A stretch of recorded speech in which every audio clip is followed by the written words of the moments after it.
बिस्मिल्लाहिर्रहमानिर्रहीम। अस्सलामुअलैकुम dear students, आज हम पढ़ेंगे सेकंड एप्लीकेशन ऑफ इलेक्ट्रोस्टैटिक्स और ये second year physics page number 9 पे ये यूँ कह लीजिए कि this is the second application of electrostatics. इससे पहले फर्स्ट एप्लीकेशन में हमने पढ़ा था ज़ीरोग्राफी। अब सेकंड एप्लीकेशन में हम पढ़ेंगे इंक जेट प्रिंटर। जैसा कि नाम से जाहिर है इंक जेट प्रिंटर, इसमें मेजर यूज़ जो है वो होगा इंक का। यूँ कह लीजिए ink is the major part of this printer, इसीलिए इसको इंक जेट प्रिंटर भी कहा जाता है। अब इंक जेट प्रिंटर में हमारे पास जो मेजर कंपोनेंट्स हैं हम उनको वन बाय वन डिस्कस करेंगे। तो इंक जेट प्रिंटर में सबसे पहले हमारे पास इंक सप्लाई है। इसको इंक सप्लाई को इंक रिजर्वायर भी कहते हैं, इंक स्टोरेज टैंक भी कहते हैं। तो ये वो पोर्शन है जो हमें इंक प्रोवाइड करेगा, या हम यहाँ पर इंक को स्टोर कर सकते हैं, और it is in liquid form. यहाँ से आगे है लगा हुआ है पंप इस इंक को सक करेगा, और इंक को सक करने के बाद ये पंप जो है इस इंक को, ये एक सिलेंड्रिकल शेप का होता है इन एक्चुअल प्रैक्टिस, तो ये नोज़ल तक पहुंचाएगा। और ये जो नोज़ल है ये एक सिलेंड्रिकल शेप है जो दरअसल पीजो इलेक्ट्रिक क्रिस्टल से बनाई जाती है। और ये जो पीजो इलेक्ट्रिक क्रिस्टल होते हैं ये आम तौर पर जब हम इन पे स्ट्रेस अप्लाई करते हैं, बाय अप्लाइंग द स्ट्रेस, तो ये piezo electric material electrical phenomena हम गेट करते हैं। मिसाल के तौर पे आप लोग जब मोबाइल को, जो हम आम तौर पे यूज़ करते हैं टच स्क्रीन वाला, तो जब आप फिंगर लगाते हैं तो you are applying stress and then you are getting electrical phenomena. तो ऐसे मटेरियल को हम पीजो इलेक्ट्रिक मटेरियल कहते हैं, जिनको हम स्ट्रेस अप्लाई करके कोई इलेक्ट्रिकल फिनोमेना हासिल करते हैं। तो ये नोज़ल से ये जो ड्रॉप्स हैं, ये देखिए ये नोज़ल से जो ड्रॉप्स निकलेंगे ये बहुत ही स्मॉल फॉर्म में होंगे। यूँ these are in the form of very tiny droplets, small droplets. जिस तरह आपका अक्सर इत्तफाक हो, आप जब परफ्यूम की बोतल को पुश करें तो वो जो लिक्विड होता है जब वो नोज़ल से निकलता है तो वो इन the form of tiny drops, small drops या ड्रॉपलेट्स की फॉर्म में ये निकलता है हमारे पास। तो ऐसे ही ये जो ड्रॉपलेट्स हैं ये नोज़ल से निकलेंगे, और नोज़ल के से निकलने के बाद ये हमारे पास टू पैरेलल प्लेट कैपेसिटर की अरेंजमेंट है। इसको हम कहते हैं चार्जिंग इलेक्ट्रोड। ये है हमारे पास डिफ्लेक्टिंग प्लेट्स। अब ये जो चार्जिंग इलेक्ट्रोड है इसका काम है कि इन ड्रॉपलेट्स को चार्ज कर देना। अब चार्जिंग इलेक्ट्रोड का ताल्लुक जो है ये हमारे पास है चार्जिंग कंट्रोल।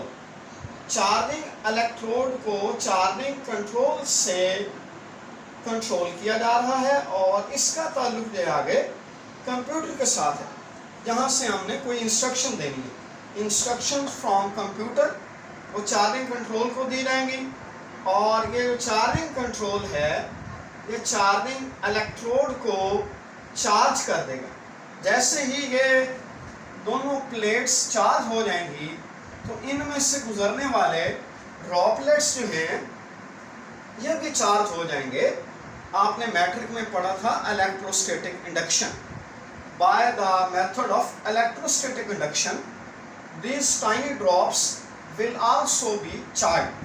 जैसे आप देखिए कि मैं ये मार्कर है, जब मैं अपने हेयर्स में यूँ इसको रब करूँगा यूँ, और मैं कोई पीस ऑफ पेपर यहाँ रखूँ तो उसको ये पीस ऑफ पेपर उससे यूँ चिमट जाएंगे। तो क्या ख्याल है कि ये जो पीस ऑफ पेपर हैं ये इन पे जो ये इसके साथ चिमट गए हैं, तो इसका मतलब ये हुआ कि मार्कर को मैंने चार्ज किया, ना कि मैंने पीसेस ऑफ पेपर को चार्ज किया। तो by the method of electrostatic induction ये जो पीसेस ऑफ पेपर थे जो न्यूट्रल थे वो इस मार्कर के साथ यूँ चिमट जाएंगे। तो एक बॉडी को चार्ज किया, इसकी मदद से न्यूट्रल बॉडी पे हम चार्ज ले आते हैं। तो ये देखिए इसी तरह ये जो ड्रॉप्स हैं इन प्लेट्स में से गुजरेंगे तो इन पे चार्ज आ जाएगा। अब these are the charge droplets. आगे अरेंजमेंट है डिफ्लेक्टिंग प्लेट्स का। अब डिफ्लेक्टिंग प्लेट्स इन्हीं चार्ज पार्टिकल को डेविएट करेगी, डिफ्लेक्ट करेगी। ये एक आपकी बुक में पार्ट है, इसको लिखा हुआ गटर। गटर से मुराद है जो अनवांटेड पार्टिकल्स हैं जो हम पेज पर नहीं लेना चाहते। ये आपका पेज है, ये देखिए दिस इज द पेज। ये वो पेपर है जिस पे आप कोई इमेज गेट करना चाह रहे हैं। तो इस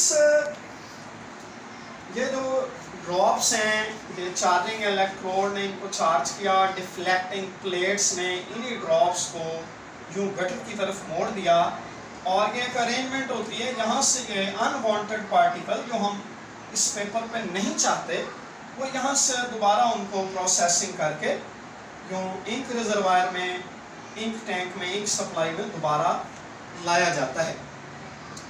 इस तरह ये वो पार्टिकल थे। मिसाल के तौर पे मैं ये M का इमेज लेना चाहता हूँ। ये मेरे पास M है, ये पूरा पेज है। तो यहाँ इसको मैं थोड़ा डार्क कर दूँ ताकि आपको, तो यहाँ से ये वाला जो ब्लैंक पोर्शन है जहाँ पे मैं डॉट लगा रहा हूँ, ये वाला ये हम नहीं चाहते कि ये हिस्सा भी प्रिंट हो, ये ब्लैंक पोर्शन है। तो बिल्कुल ये ड्रॉप्स जाएंगे और गटर से होते हुए ये रीप्रोसेस होंगे। तो ये हम we will get the portion like this. अब हम तो चाहते थे कि ये जो M है, M ये इस पेज पे जाके प्रिंट हो जाए। इस पेज पे जाके यहाँ पर इस पेज पे ये M जो है इस पेज पे प्रिंट हो। ये पेज मैं थोड़ा बड़ा ऐसे कर देता हूँ, इधर जाके ये प्रिंट हो। ऊपर बनाना चाहिए था जहाँ पे ये मैंने ड्रॉप लगाया है, ये M यहाँ बनेगा ताकि यहाँ पर ड्रॉप्स जा रहे हैं। ये देखिए इसको मैं यहाँ पर बना,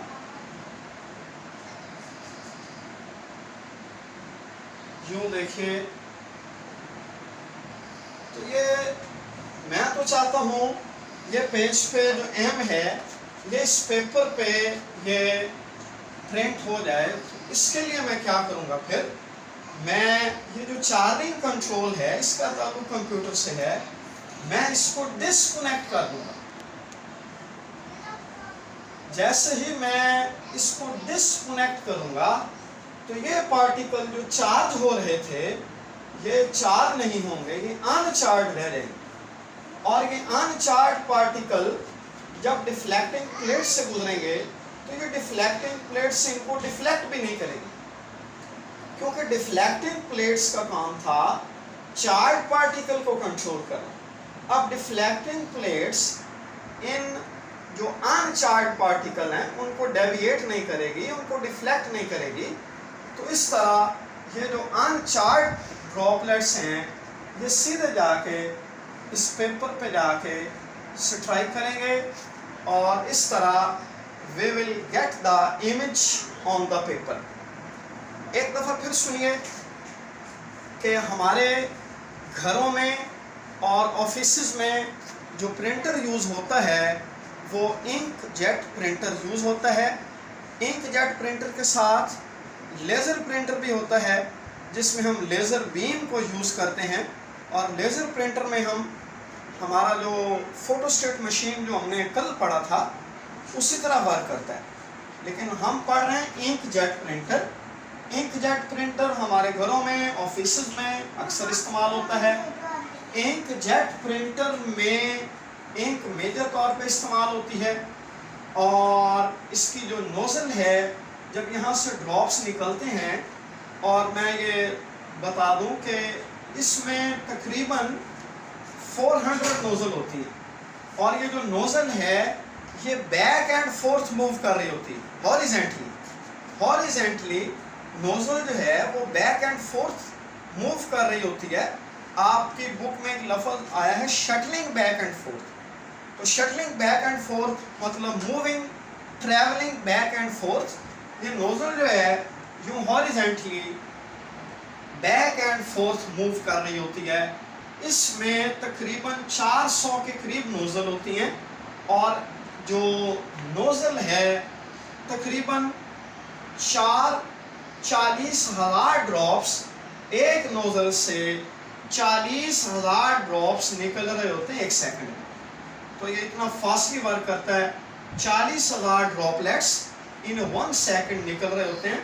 आम जो स्टैंडर्ड इंक जेट प्रिंटर होता है, जो स्टैंडर्डाइज इंक जेट प्रिंटर होता है, मैं उसकी बात कर रहा हूँ, इसमें वेरिएशन भी आ सकती है। नोज़ल से ये ड्रॉप्स निकलेंगे, ये चार्जिंग इलेक्ट्रोड इनको चार्ज कर देगी। ये 4 ड्रॉपलेट्स डिफ्लेक्टिंग प्लेट्स इनके पाथ को कंट्रोल करेगी, और ये 4 ड्रॉपलेट्स हैं ये इधर गटर में आ जाएंगे। ये अनवांटेड पार्टिकल थे, हम नहीं चाहते थे कि ये पेपर पे प्रिंट हो, जैसे ये ब्लैंक पोर्शन का। अब हम चाहते हैं कि पेपर पे इमेज आ जाए, तो हमने क्या किया, हमने चार्जिंग कंट्रोल का ताल्लुक डिस्कनेक्ट कर दिया। चार्जिंग इलेक्ट्रोड के साथ इसको डिस्कनेक्ट किया।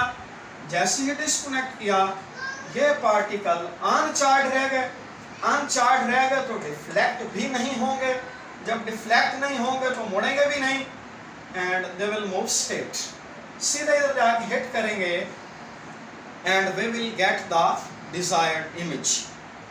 अब आप स्टूडेंट्स ने इस वीडियो को देखना है 1 दफ़ा 2 दफ़ा, जहाँ से समझ ना लगे आप क्वेश्चन करिएगा। जो हमारा ग्रुप बना हुआ है व्हाट्सएप का, उसमें आप बेटियाँ क्वेश्चन कीजिएगा, और फिर उस क्वेश्चन के हम जवाब देंगे।